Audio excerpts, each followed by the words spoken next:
Bismillahirrahmanirrahim. Assalamualaikum warahmatullahi wabarakatuh. Alhamdulillahi wa kafa. Wassalatu wassalamu ala rasulillahil mustafa wa ala alihi wa sahbihi wa man wafa. Asyhadu an la ilaha illallah wa asyhadu anna Muhammadan abduhu wa rasuluh la nabiyya wa la rasulahu ba'dah. Rabbi syrah li sadri wa yassir li amri wahlul 'uqdatam min lisani yafqahu qawli, amma ba'd. Alhamdulillah, bersyukur kepada Allah Subhanahu wa taala pada kesempatan yang berbahagia ini. Alhamdulillah di sore hari yang alhamdulillah juga tidak hujan. Semoga Allah mudahkan setiap derap langkah kita dan semoga Allah Subhanahu wa taala selalu mengilhamkan kepada kita tentang manisnya iman, sehingga dengan manisnya iman itu kita bisa menikmati dahsyatnya surganya Allah Subhanahu wa taala.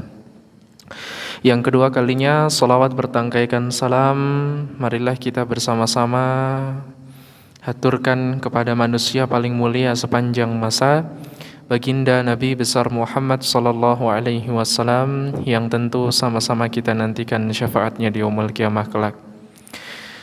Baik, jamaah yang dirahmati oleh Allah Subhanahu wa taala, pada kesempatan kali ini mari kita bersama-sama sebelum ta'lim kita mulai, kita membaca Sayyidul Istighfar bersama-sama. Allahumma anta rabbi la ilaha illa anta khalaqtani wa ana 'abduka wa ana 'ala 'ahdika wa wa'dika mastata'tu. A'udzu bika min syarri ma sana'tu, abu'u laka bi ni'matika 'alayya wa abu'u bi dzambi faghfirli fa innahu la yaghfiru dzunuba illa anta.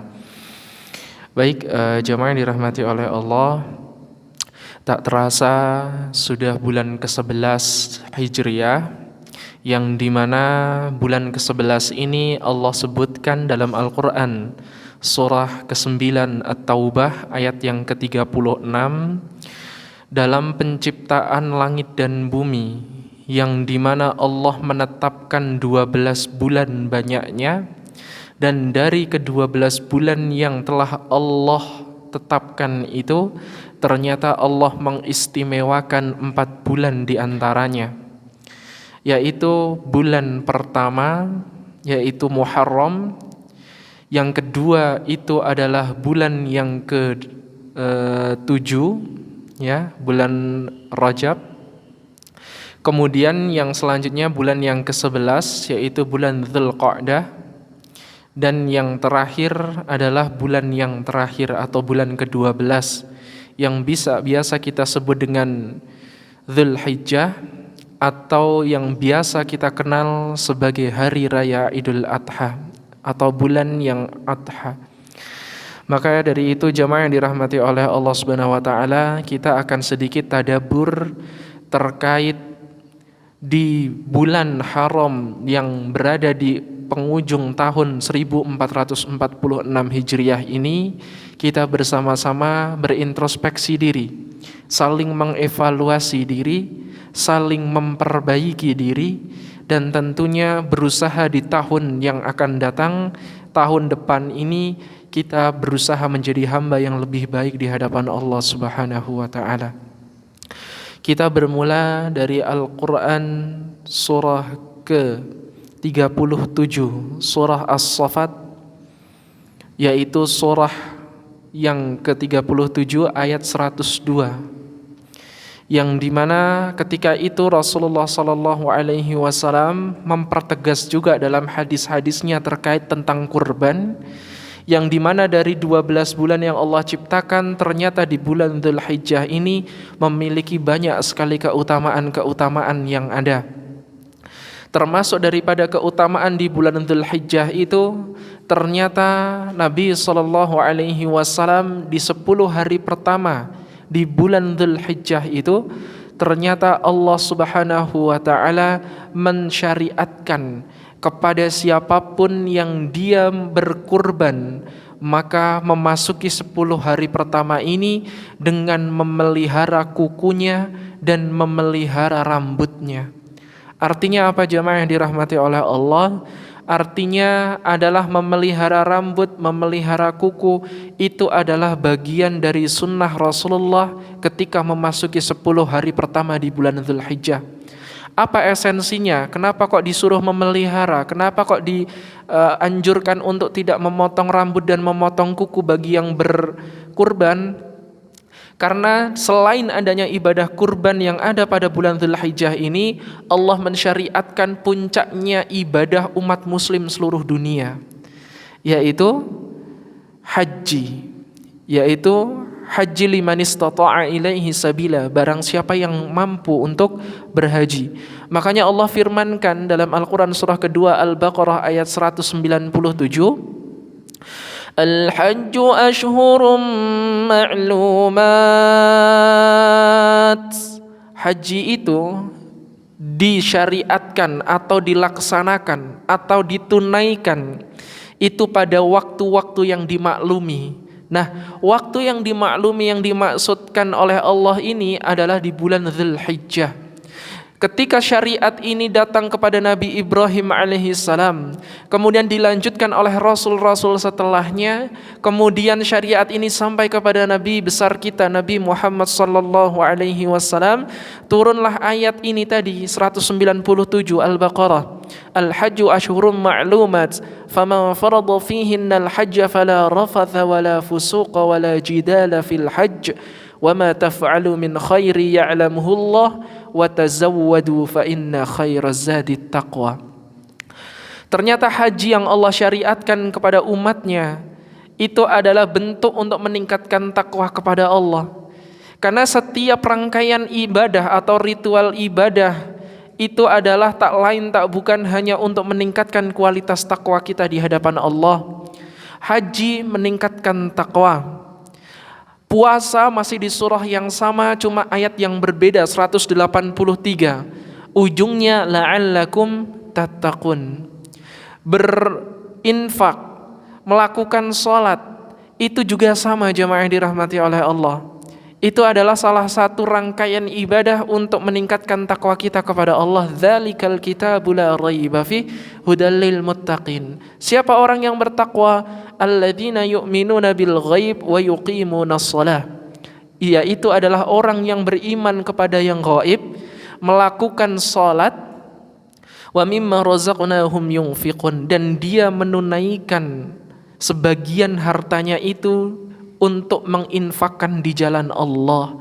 Makanya ternyata seluruh rangkaian ibadah yang kita lakukan selama kita hidup di dunia hanya satu tujuannya, yaitu meningkatkan takwanya kepada Allah.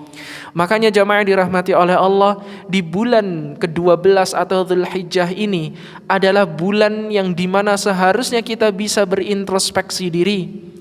Karena seluruh umat muslim sedunia yang menunaikan ibadah haji ketika itu, ternyata ketika berkumpul di Padang Arafah atau puncak dari ibadah haji yang dilakukan oleh seluruh kaum muslimin yang berada di sana, itu hanya satu tujuannya, berintrospeksi diri, kira-kira apa yang sudah menjadikan dirinya jauh dari Allah. Makanya jamaah yang dirahmati oleh Allah, kenapa kok ketika tanggal 9 Dzulhijjah atau kita kenal sebagai hari Arafah, seluruh umat muslim yang mereka sedang menunaikan ibadah haji, mereka diperintahkan oleh Allah untuk bermuhasabah diri. Dan kenapa kok kita disyariatkan untuk memelihara kuku, melihara rambut kita bagi yang berkurban? Karena tujuannya satu jamaah, agar nilai yang diberikan oleh orang yang haji itu bisa dirasakan juga oleh orang yang tidak berhaji. Mereka belum dimampukan oleh Allah untuk berhaji, tapi dengan syariat yang sangat luar biasa yang Allah turunkan kepada umatnya, itu Allah menginginkan umatnya juga merasakan memiliki nilai yang sama selayaknya orang yang sedang beribadah haji. Makanya kok kenapa mereka yang sedang beribadah haji, mereka kok menunggu tanggal 9 Dzulhijjah itu, mereka itu memperbanyak amal salihnya, memperbanyak salat sunnahnya, memperbanyak sedekahnya, memperbanyak membaca Qur'annya di Masjidil Haram, di Masjid Nabawi. Kenapa demikian? Karena mereka berusaha mendekatkan diri kepada Allah, sehingga ketika nanti hari yang telah ditetapkan tanggal 9 Dzulhijjah atau dikenal sebagai hari Arafah itu, mereka bisa berkumpul bersama-sama bermohon ampun kepada Allah, sehingga ketika sudah kembali dari ibadah haji itu mereka sudah kembali fitrah. Artinya apa? Mereka sudah digugurkan dosa-dosanya oleh Allah Subhanahu wa taala. Begitupun orang yang berkurban, harapannya orang yang berkurban juga dia mampu untuk berintrospeksi diri. Ya Allah, dengan hewan ini aku berusaha sekuat tenaga dan penuh ketulusan hati hamba, bahwasanya setelah ini hamba ingin berubah menjadi lebih baik lagi. Sehingga kenapa kok malam 10 Dzulhijjah itu adalah malam di mana kita untuk berintrospeksi diri.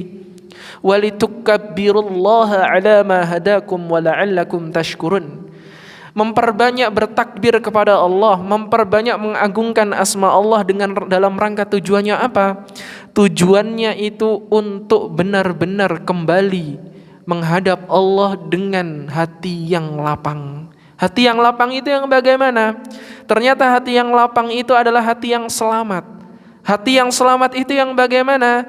Qad aflaha man zakkaha. Orang yang berusaha mensucikan dirinya itu bisa kita katakan sebagai orang yang berusaha untuk mensucikan hatinya, membersihkan hatinya, segala kotoran, segala hal-hal yang kebencian dalam hati kita kepada seseorang yang selama ini mengotori hati kita, kita bersihkan secara perlahan. Yang tadinya memiliki sifat dendam, kita memiliki sifat yang kok rasanya kok sama orang lain itu gak suka, kita buang jauh-jauh perasaan itu. Mendatangkan cintanya Allah dengan cara mencintai hamba-hamba Allah yang lainnya. Sehingga jemaah dirahmati oleh Allah, kenapa kok Allah mensyariatkan inna a'tainakal kautsar fasalli li rabbika wanhar inna syani'aka huwal abtar. Ayatnya simple, pendek, cuma 3 ayat, tetapi ternyata maknanya begitu dahsyatnya, luar biasa. Allah Subhanahu wa taala kenapa kok berfirman inna a'tainakal kautsar, sesungguhnya kami Muhammad telah memberikan nikmat yang banyak kepadamu. Maka dari itu fasalli li rabbika wanhar. Ingat kalau ada dalam Al-Qur'an kok ada huruf fa di depan dari kosakata tersebut, maka itu artinya adalah segera, cepat. Jangan ditunda-tunda lagi. Sehingga fasalli li rabbika wanhar. Contoh ayat lain, fabi ayyi ala'i rabbikuma tukadziban. Allah Subhanahu wa taala itu sesungguhnya enggak sekedar cuma ingin menunjukkan maka nikmat Tuhanmu yang manakah yang kamu dustakan, bukan cuma sekedar itu. Tapi ternyata kalimat fa di awal ayat ini memberikan makna bahwasanya ayo segera kamu bersyukur sama Allah. Allah udah ngasih banyak banget ini loh. Allah udah ngasih banyak banget kenikmatan loh.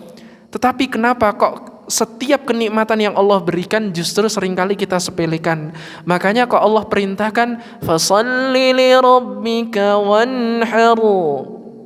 Ya, fasalli li rabbika wanhar. Maka dirikanlah salat dan wanhar. Wanhar itu kalau dalam Al-Quran yang terjemahan Indonesia itu artinya dan berkurbanlah. Padahal wanhar itu artinya sebenarnya asal katanya bukan berkurbanlah. Dari kata nahar, nahar itu adalah sembelih. Jadi kalimat sembelih dalam bahasa Arab itu ada 2. Yang pertama dzabaha, yang kedua nahara. Dzabaha itu adalah menyembelih hewan dengan cara dijatuhkan terlebih dahulu, itu pakainya dzabaha. Tetapi kalau kalimatnya menggunakan kata nahara berarti menyembelih tanpa menjatuhkan hewannya terlebih dahulu. Sedangkan kita faham bersama bahwasanya hewan yang disembelih tanpa dijatuhkan terlebih dahulu itu hanyalah hewan unta.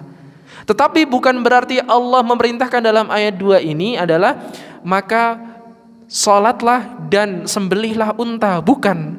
Tetapi yang dimaksudkan adalah secara takwil adalah maka dirikanlah sholat dan berkurbanlah dengan hewan yang terbaik. Allah perintahkan kita untuk menyembelih hewan kurban dengan hewan yang terbaik. Tapi kalau kita asal muasalnya kita faham hakikat kurban itu asal katanya qoroba, artinya dekat jamaah. Sehingga ketika ditambahkan alif dan nun di bagian belakang itu menjadi kalimatnya superlatif. Kalau dalam nahwu itu dikatakan sebagai sighah mubalaghah. Bisa diartikan sebagai semakin dekat. Sehingga dalam bahasa, secara bahasa, arti dari kurban itu sendiri adalah segala aktivitas yang dikerjakan dalam rangka mendekatkan diri kita kepada Allah, itu disebut sebagai kurban. Kita sholat, kita zakat, kita puasa, kita haji, kita bersedekah, itu dalam rangka kurban. Kurban itu artinya semakin dekat kepada Allah. Sehingga hakikat kurban yang sesungguhnya, keutamaan-keutamaan yang ada di dalamnya, itu bagaimana setelah rangkaian ibadah yang kita lakukan, apakah mampu mendekatkan diri kita kepada Allah atau justru sebaliknya. Ini jamaah yang dirahmati oleh Allah. Hakikat kurban yang sesungguhnya itu ketika seorang hamba melakukan suatu ibadah justru dapat menjadikan dirinya semakin dekat kepada Allah. Inilah yang disebut sebagai kurban. Tetapi kenapa kok disyariatkan untuk menyembelih hewan kurban? Karena jamaah yang dirahmati oleh Allah, asal muasal dari penyembelihan hewan kurban, syariat kurban ini asal muasalnya bukan dari Nabi Muhammad, bukan dari Nabi Ibrahim, tapi asal muasalnya itu berasal dari kisah seorang anak Nabi Adam alaihissalam. Pernah saya mengatakan, ada dua orang putra Nabi Adam yang satu bernama Qabil, yang satu bernama Habil. Qabil ini berprofesi sebagai seorang petani, sedangkan si Habil ini dia berprofesi sebagai seorang peternak. Sangat luar biasa, Allah melihat mereka berdua itu sangat bertakwa kepada Allah. Tapi di satu waktu Allah Subhanahu wa taala itu menginginkan sesuatu hal yang lebih dalam diri kedua manusia ini, sehingga Allah syariatkan kurban untuk Qabil dan Habil. Qabil diperintahkan oleh Allah untuk berkurban dengan sayuran, sedangkan Habil diperintahkan oleh Allah berkurban dengan hewan ternak.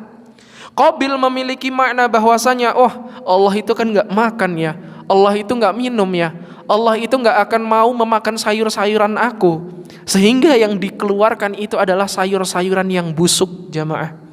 Sedangkan si Habil ini jamaah yang dirahmati oleh Allah, Habil ini dia beda makna dengan sebagaimana yang disampaikan oleh Qabil.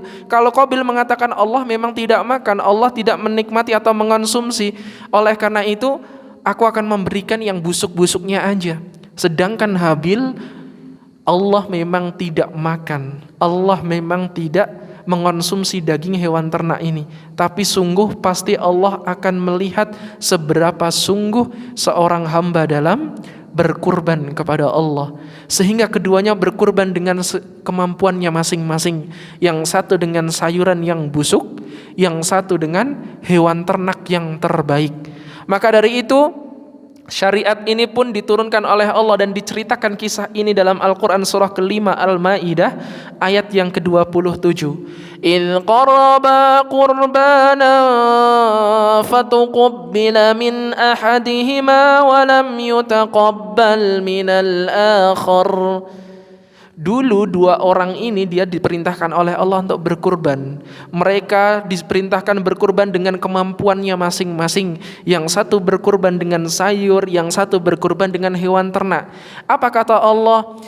Kurban yang dikurbankan oleh si Habil Allah terima, sedangkan yang dikurbankan oleh Qabil, lihat kalimatnya menggunakan kata lam. Bukan kata la, bukan kata lan. Kalau la itu cuma tidak. Kalau lan itu dulu mungkin pernah, tapi mungkin besok udah gak akan pernah. Tapi kalau kalimatnya menggunakan kata lam, dulu gak pernah, sampai kapanpun gak akan pernah. Apa contoh ayat yang lain? lam yalid wa lam yulad. Allah itu dari dulu sampai kapanpun nggak diperanakkan dan nggak akan pernah diperanakan. Kalau kalimatnya menggunakan kata lam, tapi kalau kalimatnya pakai la itu cuma tidak. Kalau lan dulu mungkin pernah, tapi esok nggak akan pernah. Contoh Al-Quran surah kedua Al-Baqarah ayat 120.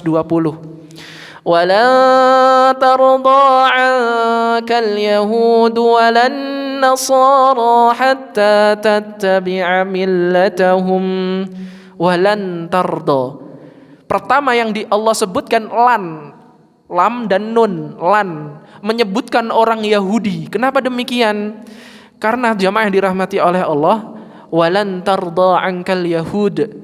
Orang Yahudi itu dulu mungkin pernah bisa takluk sama kita, tapi tidak mudah. Nanti suatu saat orang Yahudi itu akan sangat sulit untuk kita taklukkan. Karena apa? Mereka percaya bahwasanya Allah itu Tuhan. Mereka percaya Muhammad adalah Rasulullah. Mereka percaya Al-Quran itu adalah kitab yang mulia, kitab yang suci, kitab yang benar.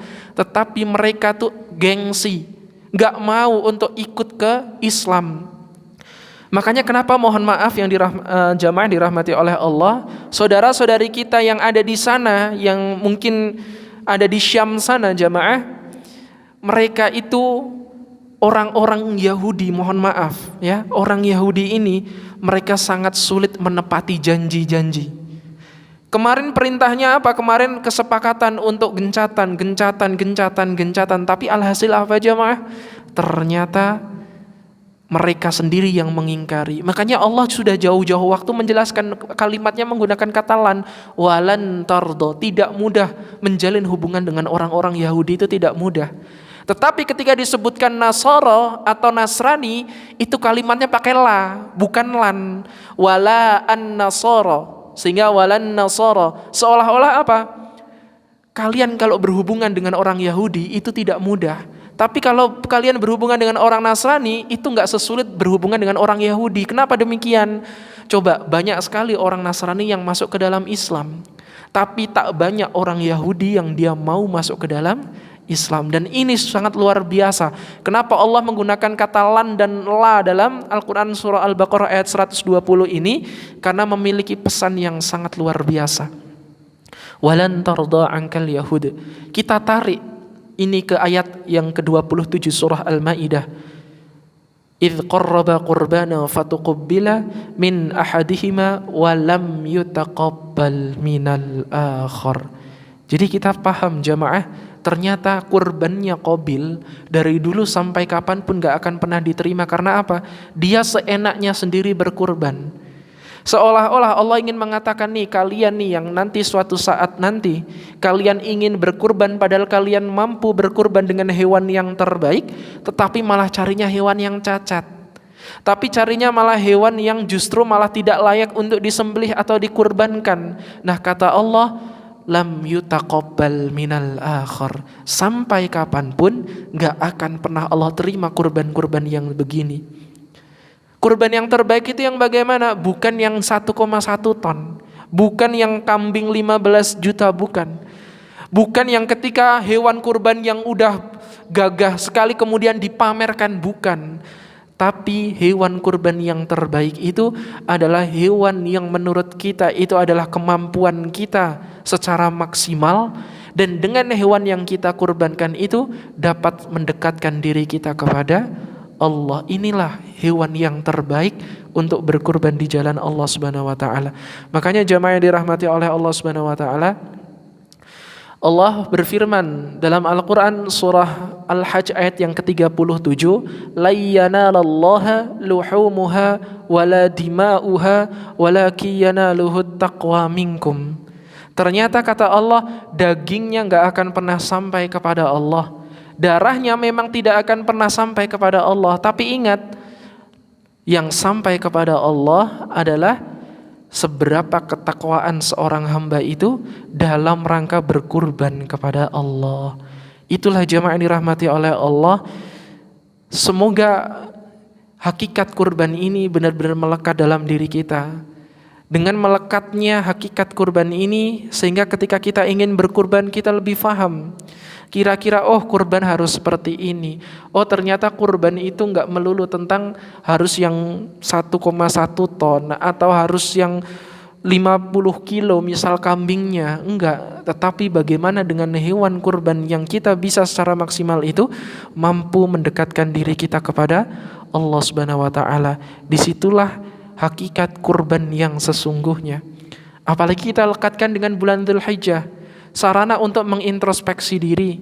Karena apa? Allah itu sangat mencintai orang-orang yang berintrospeksi diri.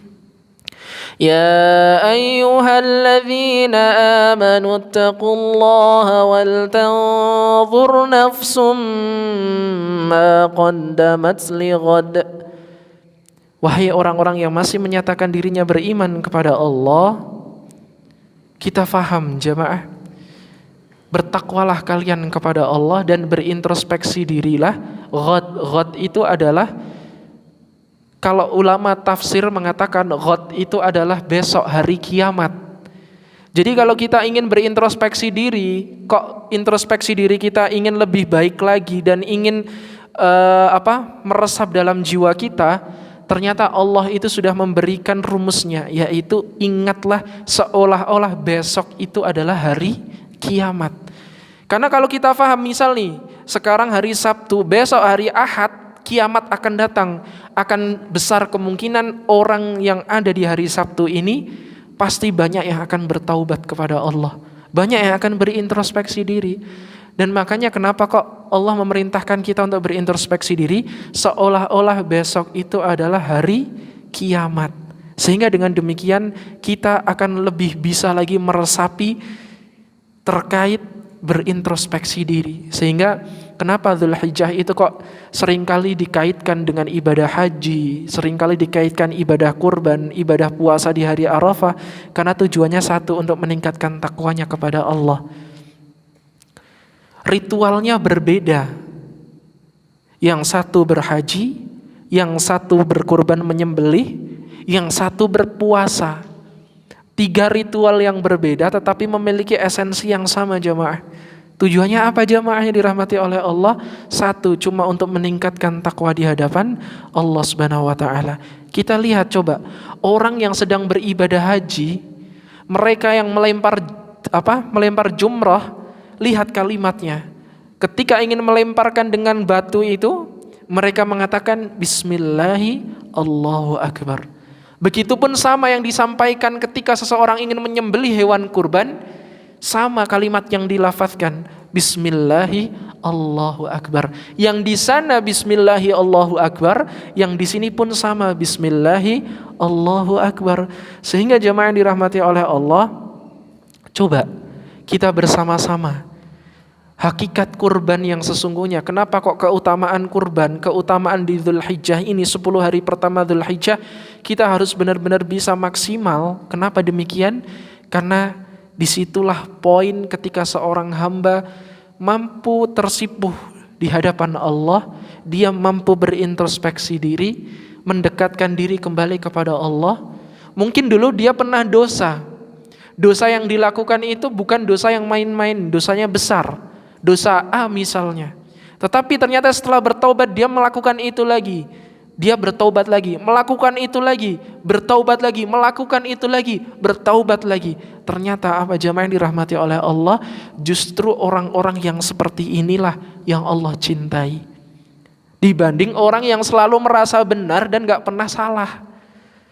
Dia merasa sholat dia diterima oleh Allah semuanya. Dia merasa puasanya diterima semua oleh Allah. Dia merasa aku gak pernah ghibah, aku gak pernah menggunjingi teman saya, aku gak pernah kayak gini. Bahkan orang-orang yang seperti ini adalah orang yang paling berbahaya. Kenapa demikian? Karena dia gak pernah bisa melihat kesalahan dalam dirinya, gak pernah bisa memperbaiki dirinya. Justru Allah sangat mencintai orang-orang yang bagaimana? Orang-orang yang dia salah atau jatuh dalam dosa yang sama, tetapi dia mau kembali lagi kepada Allah. Jatuh lagi dosa yang sama, kembali lagi sama Allah. Dosa lagi yang sama, kembali lagi sama Allah. Inna Allah yuhibbut tawwabin wa yuhibbul mutatahhirin. Sungguh Allah itu sangat teramat mencintai hamba-hamba yang dia selalu ingin kembali kepada Allah, dan dia mutatahhirin, berusaha mensucikan dirinya. Ingat, manusia itu gak ada yang suci. Seorang kiai, seorang ustadz, seorang masyayikh atau seorang ulama, dia tuh gak ada yang suci dari dosa. Makanya kenapa kok Allah turunkan ayat ya ayyuhalladzina amanu tubu ilallahi taubatan nasuha. Allah perintahkan kita untuk bertaubat dengan sesungguh-sungguhnya dalam rangka apa? Dalam rangka untuk menghindarkan diri dari hal-hal yang sedemikian lagi. Walau kita kembali lagi ke dosa yang sama. Karena Allah faham manusia itu gak ada yang suci. Tapi sebaik-baik manusia itu orang yang berusaha mensucikan dirinya. Orang yang berusaha mensucikan diri itulah jamaah yang dirahmati oleh Allah, yang ternyata Allah lebih cinta kepada mereka dibanding seorang ahli ibadah, tapi dia tidak mau untuk berintrospeksi diri, tidak pernah melihat kesalahan dalam dirinya, sehingga akan sangat berbahaya untuk kedepannya. Dia gak pernah salah, gak pernah merasa dosa sama Allah. Ini yang justru berbahaya jamaah. Makanya kita bersama-sama menjelang memasuki 10 hari pertama di bulan Dzulhijjah ini, mari kita sama-sama kembali mendekatkan diri kita kepada Allah. Karena hakikatnya kurban itu adalah mengikhlaskan seluruh yang paling berharga dalam diri kita itu untuk agama Allah. Kita ngelihat kisahnya Ibrahim alaihissalam.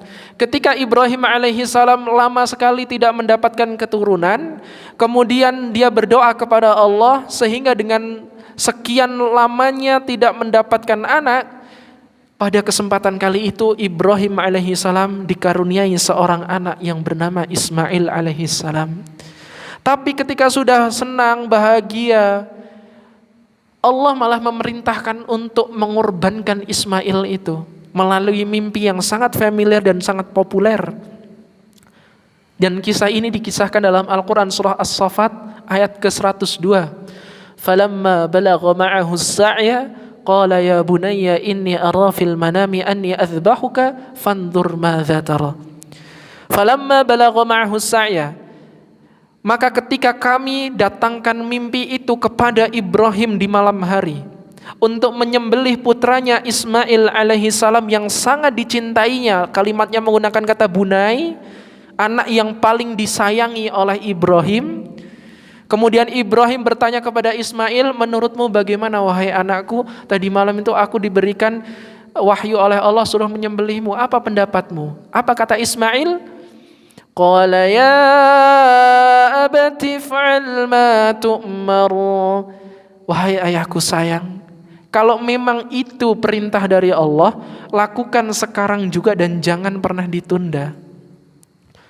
If'al itu adalah sekarang lakukan aja, jangan ditunda lagi. Satajiduni insyaallahu minas sabirin. Niscaya engkau akan dapati aku sebagai orang-orang yang bersabar. Bahkan saking mulianya Ismail ketika itu pasrah bertawakal kepada Allah, masih sempat-sempatnya kepada Ibrahim memberikan kasih sayangnya. Wahai ayahku sayang, ketika engkau ingin menyembelihku, coba tajamkan pisaumu. Wahai ayahku sayang, jika engkau ingin menyembelihku, tutuplah kepalaku sehingga hilanglah rasa tidak tegaanmu dalam menyembelihku. Wahai ayahku sayang, ketika engkau ingin menyembelihku, ikat kedua tangan dan kedua kakiku sehingga aku tidak meronta-ronta kesakitan ketika engkau menyembelihku. Bahkan sampai di paling ujungnya, yaitu wahai ayahku, sesungguhnya aku sangat mencintai ibundaku. Berikan baju ini atas bentuk cintaku kepada ibundaku. Ternyata jamaah, setelah akan disembelih oleh Ibrahim alaihissalam, datanglah suara ketika itu. Wahai Ibrahim, sesungguhnya engkau telah membenarkan mimpimu. Maka dari itu digantilah dengan hewan sesembelihan yang sangat besar, dan disitulah keajaiban yang sangat luar biasa. Ini memberikan pesan yang sangat dalam untuk kita. Ternyata apa jamaah yang dirahmati oleh Allah, Ibrahim gak akan pernah tahu bahwasanya ketika nanti ingin menyembelih, Ismail akan digantikan dengan hewan sesembelihan. Ibrahim gak tahu, cukup tawakal, perintah Allah A, lakukan A, Setelah mau tawakal kepada Allah, ternyata Allah berikan hadiah yang lebih daripada itu. Ini memberikan pembelajaran untuk kita. Ketika kita diberikan suatu masalah atau ujian oleh Allah, maka kita ikuti aja alurnya, jemaah. Mungkin kita memang seringkali dituduh sama orang, dibenci sama orang, difitnah sama orang yang enggak-enggak. Tapi karena kita tawakal sama Allah, selalu mendekatkan diri kepada Allah, kita tetap melaksanakan apa yang Allah syariatkan, ternyata Allah memberikan rezeki yang tidak tahu dari mana asalnya. Wa yarzuquhu min haitsu la yahtasib. Ibrahim meningkat takwanya di hadapan Allah. Wa may yattaqillaha yaj'al lahu makhraja. Siapapun yang dia konsisten dalam meningkatkan takwa kepada Allah, niscaya pasti akan Allah berikan jalan keluar dari setiap permasalahan yang dihadapinya. Ternyata Ibrahim dapat masalah, suruh menyembelih putranya Ismail. Ketika takwanya selalu meningkat di hadapan Allah, bahkan membenarkan wahyu yang Allah berikan, ketika ingin disembelih, Allah memberikan hadiah yang sangat luar biasa. Wa yarzuquhu min haitsu la yahtasib. Allah ganti dengan sesembelihan yang besar itu, jamaah dirahmati oleh Allah. Sehingga kisah Ibrahim ini ternyata dalam rangka meningkatkan takwa kepada Allah, berkurban, meningkatkan takwa. Ini adalah jalan keselamatan untuk kita, jemaah yang dirahmati oleh Allah. Jalan yang benar-benar kita nanti-nantikan. Saking takwanya Ibrahim kepada Allah, memperhatikan anaknya, memperhatikan istrinya, masih memperhatikan syariat-syariat yang Allah turunkan. Bahkan ketika didatangi oleh malaikat-malaikat yang entah dari mana diutus oleh Allah, jam 2 pagi sekitar dini hari didatangkan seseorang, tok tok tok tok tok, assalamualaikum, assalamualaikum. Ibrahim yang jam berapa ini, di dini hari kok ada tamu. Ibrahim yang karena ingin memuliakan tamu tidak membiarkan orang itu dibiarkan begitu saja. Dibukakan pintunya, dipersilakan untuk masuk. Silakan duduk. Dan kisah ini Allah ceritakan dalam Al-Quran surah Az-Zariyat. Silakan duduk. Kalian dari mana? Ditanya diam terus. Sampai dia berkata kepada istrinya ketika itu, istriku, kira-kira kita punya hidangan yang terbaik apa kira-kira untuk tamu-tamu kita ini? Itu di belakang kita cuma punya anak lembu, gimana? Yaudah kita sembelih aja, yuk kita sajikan ini ke tamu-tamu kita. Setelah disajikan, begitu dahsyatnya mereka cuma ngeliatin terus gak dimakan. Setelah ngeliat ke kakinya, ternyata kakinya gak napak. Ternyata ketika itu Ibrahim sangat ketakutan. Fa'aujasa minhum khifah. Jadi aujas itu adalah takut, ketakutan, tapi dia udah gak bisa mengelak. Mau lari kemana-mana dia udah gak bisa lagi. Karena apa? Di situ dia udah dihadapkan oleh, dalam suatu riwayat ada yang mengatakan 3 orang, ada yang mengatakan 2 orang, ada yang mengatakan lebih dari 3 orang. Mereka duduk sambil memberikan informasi, wahai Ibrahim, jangan engkau takut. Fa'aujasa minhum khifah, qalu la takhaf wa basyaruhu bi ghulamin alim. Kami adalah utusan Allah. Kami datang ke sini untuk memberitahukan kepadamu bahwasanya engkau akan dikaruniai seorang anak. Bayangkan jamaah, dini hari datang tamu, masih disambut, masih harus menyembelih lembu, masih dimasakkan lembunya. Ketika ngelihat kok kakinya nggak napak dengan ketakutan yang luar biasa, masih berusaha untuk tenang. Fa'aujasa minhum khifah qalu la takhaf wa basyaruhu bi ghulamin alim. Fa'aqbalat imra'atuhu fi sarrati fasakkat wajhaha wa qalat ajuzun aqim. Ternyata setelah itu jamaah yang dirahmati oleh Allah, mereka, dan ini kisah ini kebarengan sama kisahnya Nabi Lut. Didatangkanlah kaum Nabi Lut itu ketika itu, tahu nggak sih itu di rumahnya Ibrahim itu ada laki-laki yang tampan rupawan. Ayo kita ke rumah Ibrahim semuanya. Ternyata ketika di situ, dan terkenal sekali kaumnya Nabi Lut ini adalah kaum Sodom, yaitu yang sangat mencintai sesama jenis. Dia bercinta dengan, mohon maaf, sesama jenis, sehingga Allah mengazab mereka dengan sangat luar biasa. Dan memerintahkan kepada Lut, memerintahkan kepada Ibrahim, udahlah kalian pergi aja dari sini, kalian pergi aja dari sini, karena sesungguhnya azab Allah itu akan datang untuk menerpa kaum Sodom itu. Masya Allah, tabarakallah jamaah yang dirahmati oleh Allah. Kisah-kisah orang-orang terdahulu harusnya menjadikan kita semakin mendekatkan diri kepada Allah, semakin bertakwa kita kepada Allah, semakin memuliakan apa yang menjadikan diri kita dekat kepada Allah. Coba kita gunakan itu sebagai sarana dalam rangka mendekatkan diri dengan sesungguh-sungguhnya. Kita bisanya cuma memperbanyak baca Quran, ya udah gunakan mushaf Al-Quran itu untuk membaca, untuk kita baca. Kita bisanya cuma pakai jari, astagfirullah, astagfirullah, astagfirullah. Bisanya cuma istighfar, gunakan istighfarnya itu untuk benar-benar memohon ampun kepada Allah. Semoga Allah Subhanahu wa taala selalu memberkahi kita, merahmati kita dimanapun dan kapanpun berada. Dari kisah-kisah yang kita ambil dari kisahnya Qabil Habil, ada kisahnya Nabi Ibrahim dengan segala kebijaksanaannya dan segala ketakwaannya kepada Allah. Kemudian juga ada kisah-kisah orang-orang hebat setelahnya. Ada kisahnya Nabi Isa, kisahnya Nabi Ayub, kisahnya semua para nabi. Itu Allah berikan cobaan dan ujian untuk memberikan pembelajaran untuk umat setelahnya, agar mereka bisa belajar cara sabar, agar mereka bisa belajar cara bersyukur, agar mereka bisa belajar bagaimana cara mendekatkan diri kepada Allah Subhanahu wa ta'ala. Jamaah yang dirahmati oleh Allah, sangat singkat sekali pembahasan kita pada kesempatan yang berbahagia ini. Semoga Allah lapangkan rezeki kita semuanya, kita bisa berkurban di tahun ini, dan semoga Allah izinkan kita juga untuk bisa berkurban di tahun-tahun berikutnya, tentunya dengan kurban yang bukan apa adanya, tetapi dengan kurban yang terbaik, yang sekiranya dengan hewan yang kita kurbankan itu bisa semakin mendekatkan diri kita kepada Allah Subhanahu wa ta'ala.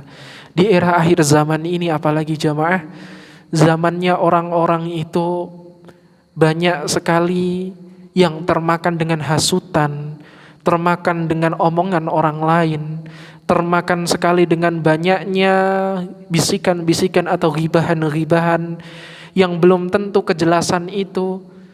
Mari jamaah dirahmati oleh Allah, itu sangat berbahaya. Ada seseorang itu dia bisa celaka karena apa? Karena tuduhan orang yang tidak semestinya. Ada orang yang benci sama kita, ada orang yang gak suka sama kita, ada orang yang berusaha menjatuhkan kita melalui pintu mana saja, celah-celah yang kita miliki. Gak senang kita naik, gak senang kita berusaha untuk semakin dekat sama Allah. Biarkan mereka, jamaah dirahmati oleh Allah, berikanlah ruang untuk mereka untuk benar-benar bisa memahami tentang kita. Oh ternyata dia gak mempan ya kita tuduh. Oh dia ternyata gak mempan ya kita benci. Oh ternyata dia gak mempan ya kita jatuhkan. Kita berusaha untuk selalu kuat, berusaha bertekad sekuat tenaga kita dalam kokoh keimanan kepada Allah, tetap berusaha dekat sama Allah, tetap berusaha mengedepankan apa yang Allah mau, apa yang Allah inginkan. Sehingga dengan introspeksi yang selama ini kok kita udah jauh banget dari Allah, ternyata Allah berikan hadiah yang entah dari mana asalnya. Dari berbagai tuduhan, berbagai upaya orang dalam menjatuhkan kita, ternyata mereka gak mempan menjatuhkan kita dengan pintu-pintu yang demikian. Tapi justru Allah lebih kuatkan kita, Allah mampukan kita sampai benar-benar Allah memperbaiki diri kita. Walaupun orang itu sudah menganggap kita itu jelek banget, orang itu buruk, orang itu banyak sekali dosanya, tetapi tanpa disadari, tanpa mereka sadari, ternyata orang yang mereka judge, mereka buruk, mereka itu gak baik, mereka itu gak sesuai dengan kepribadiannya, ternyata mereka udah lebih melesat jauh. Karena apa? Mereka berintrospeksi, mereka memperbaiki diri mereka. Sedangkan mereka yang masih sibuk cari-cari kesalahan kita, sibuk cari-cari celah kita, sibuk menjatuhkan kita, mereka hanya disibukkan dengan hal-hal demikian. Sedangkan kita ini jamaah yang sibuk untuk memperbaiki diri, semoga Allah tetap kuatkan kita, Allah istiqomahkan kita, Sehingga apa yang menjadi halangan atau rintangan kita dalam berubah itu, segera Allah hilangkan rintangan-rintangan itu dan Allah ganti dengan kebaikan-kebaikan. Bukankah Allah telah berfirman dalam Al-Quran surah Al-Furqan, dijelaskan orang yang dulunya melakukan banyak sekali kemaksiatan, banyak sekali dosa, tetapi ketika dia sudah berusaha untuk bertaubat dengan sesungguh-sungguhnya taubat kepada Allah, dia berusaha memperbaiki dirinya, ternyata apa kata Allah? Allah ganti semua keburukannya itu dengan kebaikan-kebaikan. Allah ganti dosa-dosanya itu yang tadinya masih dosa ngalir, ternyata dengan tekad yang bulat karena dia mau memperbaiki diri, Allah perlahan selesaikan segala urusannya.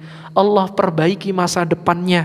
Allah tata sedikit demi sedikit setiap episode kehidupannya, sehingga dia akan mengalami yang namanya happy ending di kelak yang dinamakan husnul khatimah. Ya ayyatuhan nafsul mutmainnah irji'i ila rabbiki radiyatan mardiyah. Dengan hati yang tenang, hati yang ikhlas, hati yang bersih, mari sama-sama kita berpulang nanti ke pangkuan Allah dalam diri kita menjadi versi terbaik kita, dan Allah tetapkan kita sebagai penghuni syurganya Allah Subhanahu wa ta'ala. Mungkin itu jamaah yang dapat kami sampaikan, sangat sedikit sekali, tapi semoga bisa bermanfaat untuk diri kami pribadi atau untuk jamaah sekalian. Semoga kita bisa mengamalkan apa yang sudah kita pelajari bersama. Mungkin cukup sekian yang dapat kami sampaikan. Mari kita tutup perjumpaan kali ini dengan berdoa kepada Allah agar langkah kita lebih dimudahkan dan diberkahi oleh Allah Subhanahu wa ta'ala. Nastaghfirullahalazim, nastaghfirullahalazim, nastaghfirullahalazim. A'udzu billahi minasyaitonir rajim. Bismillahirrahmanirrahim. Alhamdulillahi rabbil alamin, hamdan na'imin, hamdan syakirin, hamdan yuafi ni'amahu wa yukafi mazidah. Ya Rabbana lakal hamdu kama yanbaghi li jalali wajhikal karimi wa 'azimi sultanik.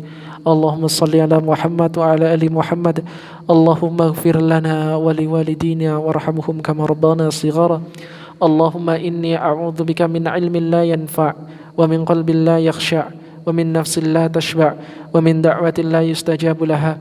ربنا ما خلقت هذا باطلا سبحانك فقنا عذاب النار. اللهم إنا نسألك سلامة في الدين وعافية في الجسد وزيادة في العلم وبركة في الرزق وتوبة قبل الموت ورحمة عند الموت ومغفرة بعد الموت. اللهم هون علينا في سكرات الموت والنجاة من النار والعفو عند الحساب. ربنا آتنا من لدنك رحمة وهيئ لنا من أمرنا رشدا. ربنا آتنا في الدنيا حسنة وفي الآخرة حسنة وقنا عذاب النار. سبحان ربك رب العزة عما يصفون وسلام على المرسلين والحمد لله رب العالمين. Sekali lagi mohon maaf bila mana banyak sekali kekurangan dan kekhilafan dari kami. Semoga Allah lapangkan rezeki kita agar bisa berkurban di tahun ini. Barakallahu fikum. Akhirul kalam. Nun wal qalami wa ma yasturun. Billahi fi sabilil haq fastabiqul khairat. Thumma assalamu alaikum warahmatullahi wabarakatuh. 98 FM Purnama Sidi Wonosobo, mencerahkan, inspiratif.